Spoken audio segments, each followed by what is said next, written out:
বিশ্ববিদ্যালয় আৰু আমাৰ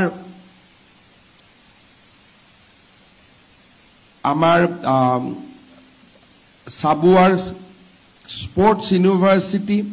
এই আটাইকেইখন বিশ্ববিদ্যালয়লৈ আমি 50 কোটি টকাকৈও ইনফ্ৰাষ্ট্ৰাকচাৰ গ্ৰান্ট আগবঢ়াইছিলোঁ আৰু ইয়াৰ ভিতৰত হোজাই ৰবীন্দ্ৰনাথ ঠাকুৰ বিশ্ববিদ্যালয়ও আছিলে আৰু প্ৰায় কেইখন বিশ্ববিদ্যালয়তে এই নিৰ্মাণ কাম প্ৰায় সম্পূৰ্ণ হৈ উঠিছে। সমান্তৰালভাৱে কেইটামান দিন আগতে গুৱাহাটী বিশ্ববিদ্যালয়ৰ বাবেও ৰাজ্য চৰকাৰে 200 কোটি টকাৰ উন্নয়নমূলক আঁচনি লোৱাৰ বাবে ব্যৱস্থা আৰম্ভ কৰিছে। বড়োলেণ্ড বিশ্ববিদ্যালয়ৰ বাবেও ওদালগুৰিত আন এটা কেম্পাছ নিৰ্মাণৰ বাবেও ৰাজ্য চৰকাৰে ব্যৱস্থা হাতত লৈছে। উচ্চ শিক্ষাৰ বিকাশৰ এক নতুন পৰ্যায়লৈকে ৰাজ্য চৰকাৰ আগবাঢ়ি গৈ ৰাজ্যত আৰু 7খন নতুন বিশ্ববিদ্যালয় স্থাপনৰ বাবে ৰাজ্য চৰকাৰ আগবাঢ়িছিলে আৰু অহাকালি 7খন বিশ্ববিদ্যালয়ৰ উপাচাৰ্যই শপত গ্ৰহণ কৰি দায়িত্ব লোৱাৰ লগে লগে এই বিশ্ববিদ্যালয়কেইখনো পূৰ্ণাংগ ৰূপ পাবলৈ সক্ষম হ'ব। এই বিশ্ববিদ্যালয়খন আটাইকেইখন লখিমপুৰৰ পৰা বঙাইগাঁও কোকৰাঝাৰলৈ সম্প্ৰসাৰিত হৈ আছে। বৰাক উপত্যকাত নতুন ৰাজ্যিক বিশ্ববিদ্যালয় নিৰ্মাণ হ'ব আৰু পৰ্যায়ক্ৰমে ৰাজ্য চৰকাৰৰ অধীনত বিশ্ববিদ্যালয়ৰ সংখ্যা 15ৰ পৰা 20লৈ আগবাঢ়িব, যি অসমৰ বাবে এটা অতি আনন্দৰ বতৰা। আজিৰ দিনটোতে আমি অসম মেডিকেল কলেজতো আন এক গুৰুত্বপূৰ্ণ আঁচনিৰ শুভাৰম্ভ কৰিম। অসম মেডিকেল কলেজৰ আৱাসিক কলনী আৰু হোষ্টেল আদি নিৰ্মাণৰ বাবে তাতো আজি আমি 362 কোটি টকাৰ এক নতুন প্ৰকল্পৰ শুভাৰম্ভণি কৰিম। অৰ্থাৎ আজিৰ দিনটোতে ডিব্ৰুগড়ৰ 2খন বাটকটীয়া শিক্ষানুষ্ঠান ডিব্ৰুগড় বিশ্ববিদ্যালয় আৰু অসম মেডিকেল কলেজৰ মাজত প্ৰায় 550 কোটি টকাৰ আঁচনিৰ শুভাৰম্ভণি হ'ব। ডিব্ৰুগড়ৰ বাবে ই এক আনন্দৰ বাতৰি আৰু ডিব্ৰুগড়ৰ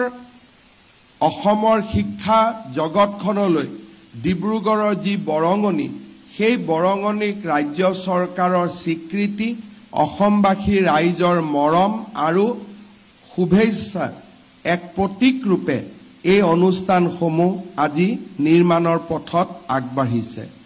ৰাজ্যৰ শিক্ষামন্ত্ৰী ৰণোজ পেগু ডাঙৰীয়াই আমাৰ উচ্চ শিক্ষা জগতখনৰ নতুন আহিবলগীয়া দিনবিলাকৰ প্ৰত্যাহ্বানৰ বিষয়ে আপোনালোকক উল্লেখ কৰিছে। মই 3-4টা কথা আপোনালোকৰ আগত উল্লেখ কৰিব খোজো আৰু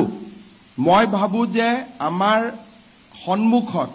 আহিবলগীয়া দিনবোৰ আমি কি ধৰণে নিজকে নিৰ্মাণ কৰিম, কি ধৰণে নিজকে প্ৰস্তুত কৰিম, এই সম্পৰ্কে আমাৰ উচ্চ শিক্ষাৰ অনুষ্ঠানসমূহত সম্যক এক আলোচনা হোৱাৰ সময় আজি সমাগত। আমি সকলোৱে জানো যে আমাৰ ভাৰতবৰ্ষ আজিৰ পৰা 77 বছৰ আগত স্বাধীন হৈছিল। 1947 চনৰ পিছত আমাৰ দেশত পৰিৱৰ্তন হৈছিলে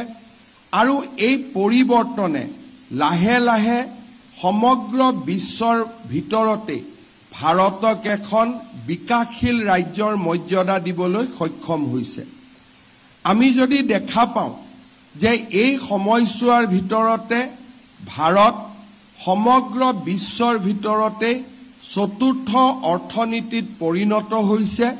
আৰু আমি আশা কৰোঁ যে 2029 চনৰ ভিতৰত ভাৰতে আনুষ্ঠানিকভাৱে জাপানকো পিছ পেলাই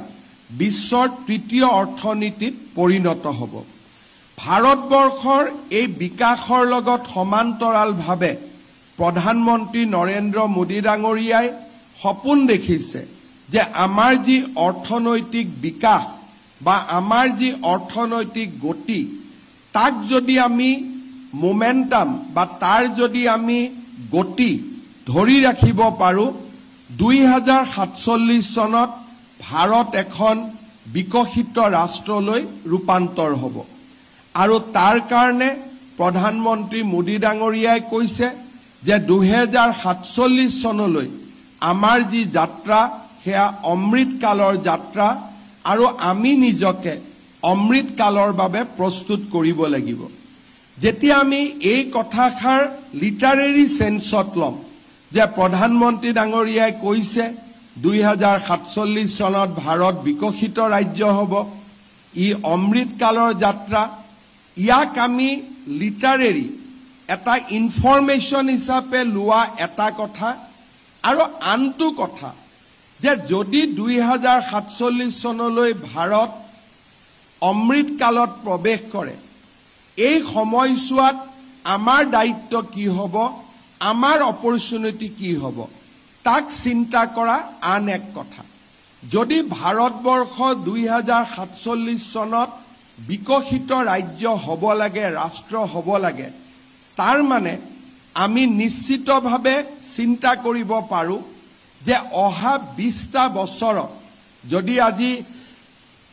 2000 আমি 27 বৰ্ষ বুলি ধৰি লওঁ 20ৰ লগত 2 বছৰ আৰু যোগ কৰো 22টা বছৰ এই 22টা বছৰত আমাৰ ইকনমিক পটেনশিয়াল কিমান হ'ব আমাৰ উদ্যোগীকৰণ কিমান হ'ব আমাৰ চাৰিওফালে পৰিৱেশটোৰ কিমান পৰিৱৰ্তন হ'ব তাক আমি অনুভৱ যদি কৰিব পাৰো সেই অনুভৱৰ লগত আমি সুযোগ আৰু সুবিধা